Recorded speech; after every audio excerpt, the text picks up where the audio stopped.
The logic of the scientific method was set out by John Stuart Mill in 1843 and was named the method of difference. A simple example of what he meant by this is to take two glasses of water which are identical in every respect. Introduce a few drops of ink into one of these glasses. The water changes color. According to Mill's method of difference, it is safe to assume that the change in the color of the water is due to the introduction of a new factor, the independent variable, in this case, the ink.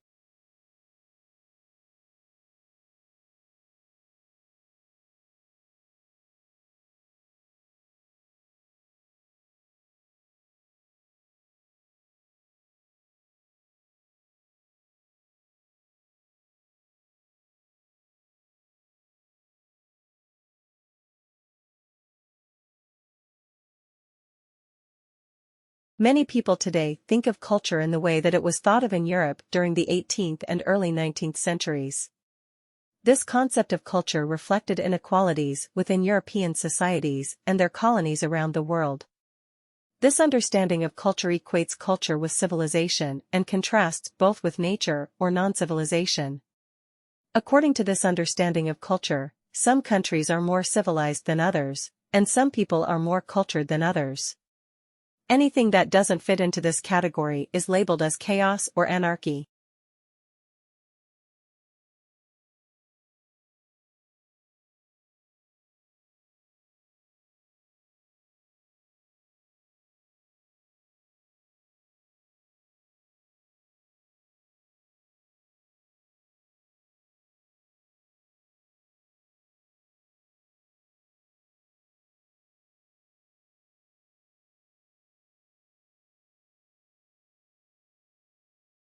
From this perspective, culture is closely tied to cultivation, which is the progressive refinement of human behavior. In practice, culture referred to elite goods and activities such as haute cuisine, high fashion or haute couture, museum-caliber art and classical music. The word cultured referred to people who knew about and took part in these activities. For example, someone who used culture in this sense might argue that classical music is more refined than music by working-class people, such as jazz or the indigenous music traditions of Aboriginal peoples.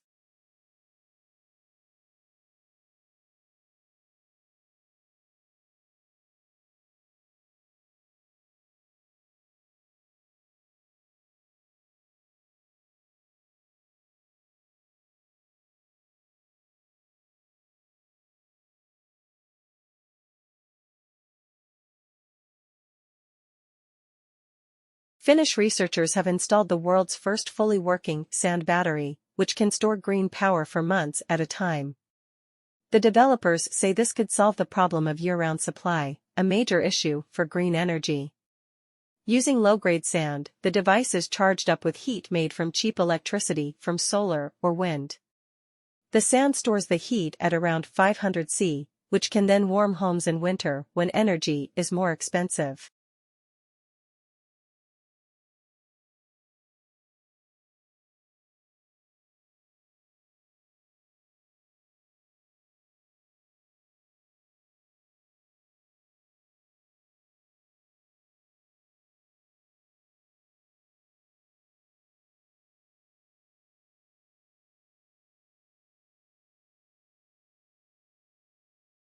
Because of climate change and now thanks to the rapidly rising price of fossil fuels, there's a surge of investment in new renewable energy production.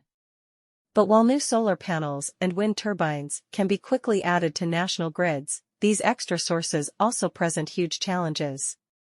Right now, most batteries are made with lithium and are expensive with a large, physical footprint, and can only cope with a limited amount of excess power.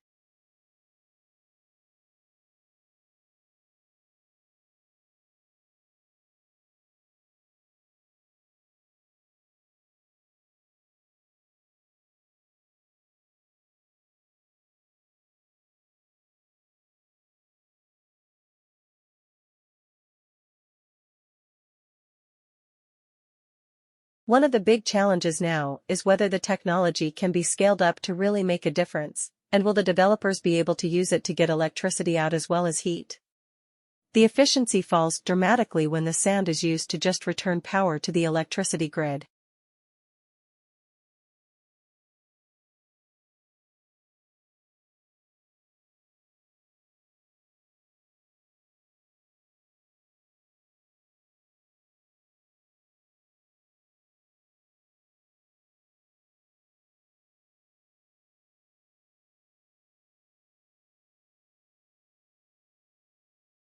The introduction of security footage in courtrooms as evidence is increasingly common. With the number of closed-circuit television (CCTV) cameras rising, the likelihood of images deemed relevant for criminal proceedings being recorded also increases. However, while CCTV footage may arguably have assisted in achieving convictions in some high-profile cases, can it assist in the overall reduction of violence against women?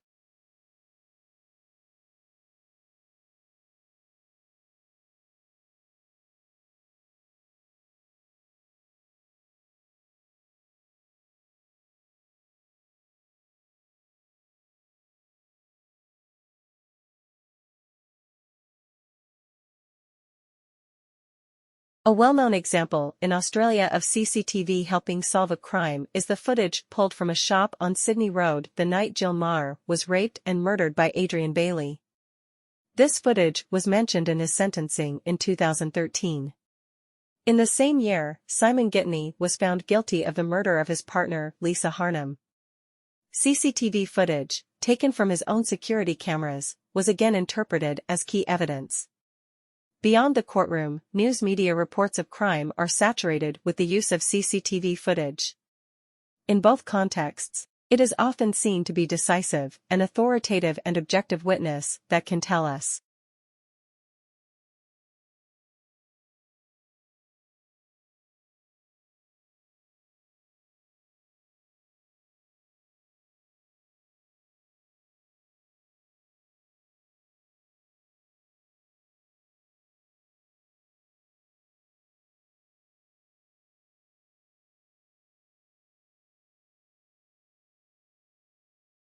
Most people assume, correctly, that flowers look the way they do to attract insects that pollinate them. But that's not the whole story. Scientists have now discovered that plants have another trick up their leaves to make themselves irresistible to even the most choosy insect. Cambridge University's Beverly Glover and her colleagues recently set up some fake flowers filled with a sugar solution, which they kept at different temperatures.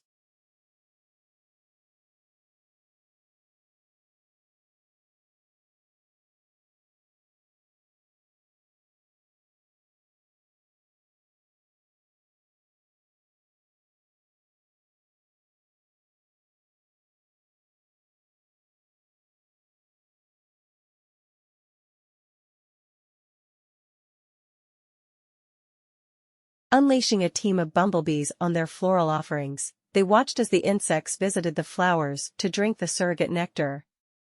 Very quickly, it became obvious that the bees were concentrating on the flowers with the warmest nectar. Just in case it was something to do with the color of the fake flowers, the scientists also tried a different color combination and got the same result.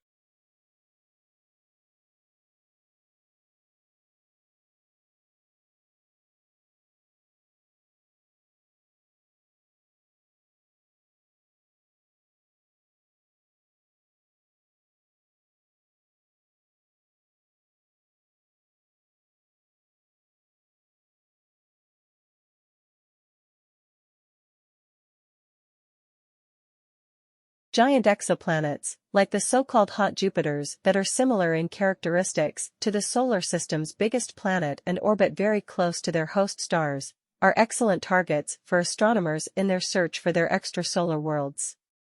The size and proximity of these planets is easy to detect as they create a large decrease in brightness when passing in front of their parent stars.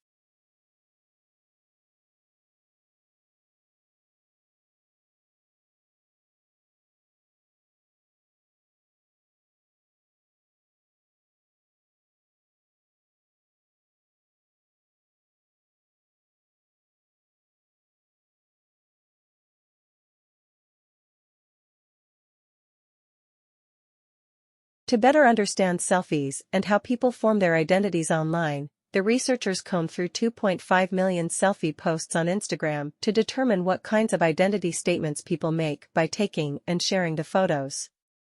Nearly 52% of all selfies fell into the appearance category, pictures of people showing off their makeup, clothes, lips, etc. Pics about looks were 2 times more popular than the other 14 categories combined. After appearances, social selfies with friends, loved ones, and pets were the most common, 14%.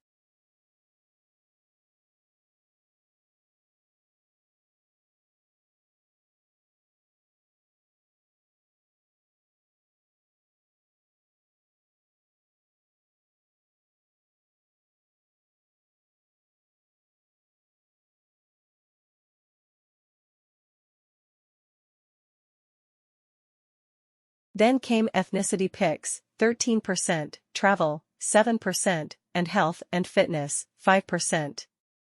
The researchers noted that the prevalence of ethnicity selfies about a person's ethnicity, nationality, or country of origin, is an indication that people are proud of their backgrounds.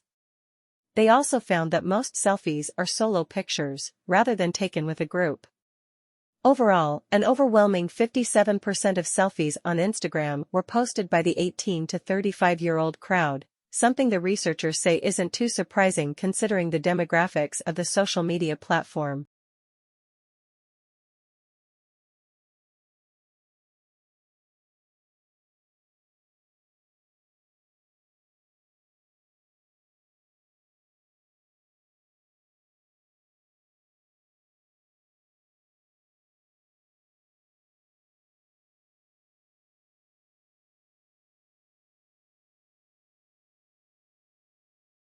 Over the past 2 decades, around a third of the world's mangrove swamps have been converted for human use, with many turned into valuable shrimp farms. In 2007, an economic study of such shrimp farms in Thailand showed that the commercial profits per hectare were $9,632. If that were the only factor, conversion would seem an excellent idea. However, proper accounting shows that for each hectare government subsidies formed $8,412 of this figure, and there were costs, too, $1,000 for pollution and $12,392 for losses to ecosystem services.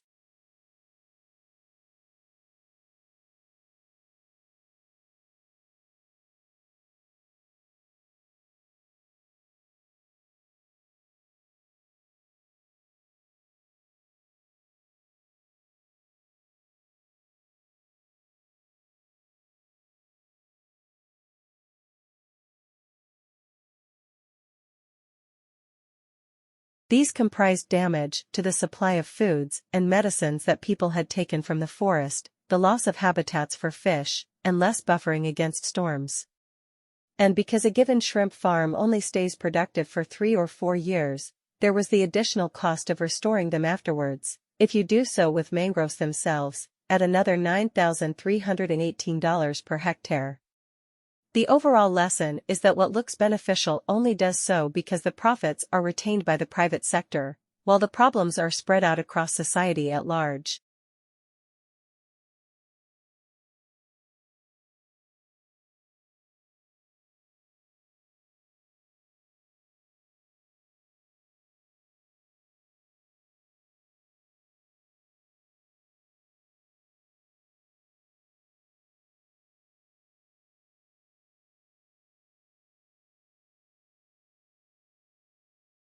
Green spaces contribute significantly to a reduction in soil and aerial temperatures during spells of hot weather, so contributing to human well-being. In the garden context, there is, however, little information as to what extent various types of plants differ in their cooling potential and how certain planting combinations may maximize cooling under a scenario of low rainfall and minimal water inputs.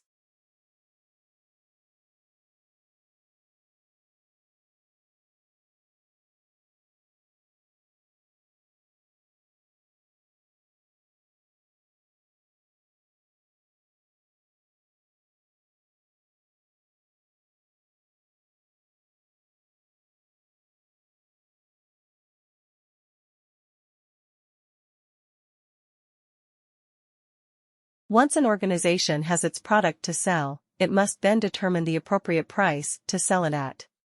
The price is set by balancing many factors including supply and demand, cost, desired profit, competition, perceived value, and market behavior. Ultimately, the final price is determined by what the market is willing to exchange for the product. Pricing theory can be quite complex because so many factors influence what the purchaser decides is a fair value.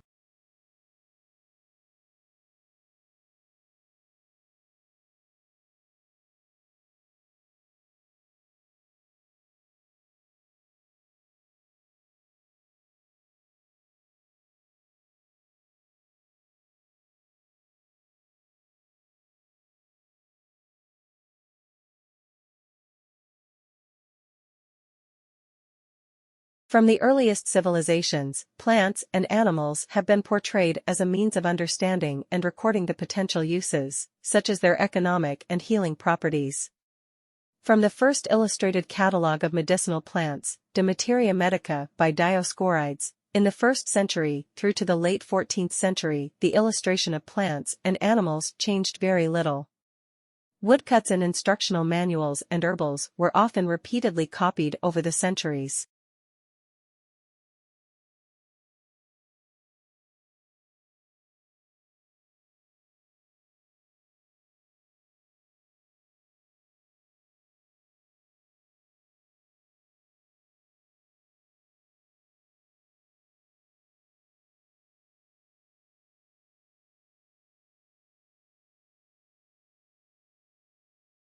With the growing popularity of copperplate engravings, the traditional use of woodcuts declined and the representation of plants and animals became more accurate. Then, with the emergence of artists such as Albrecht Dürer and Leonardo da Vinci, naturalists such as Otto Brunfels, Leonard Fuchs in botany, and Conrad Gessner and Ulysses Aldrovandi in zoology, nature began to be depicted in a more realistic style. Individual living plants or animals were observed directly and their likeness rendered onto paper or vellum.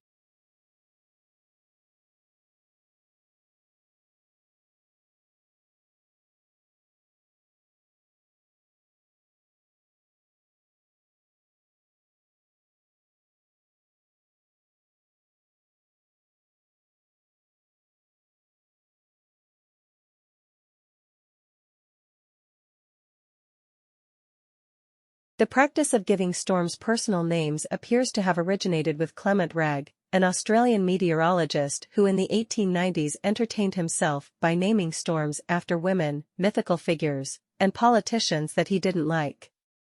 The modern system of using personal names developed during World War II, when meteorologists began using women's names, often those of wives or girlfriends, instead of cumbersome designations based on latitude and longitude.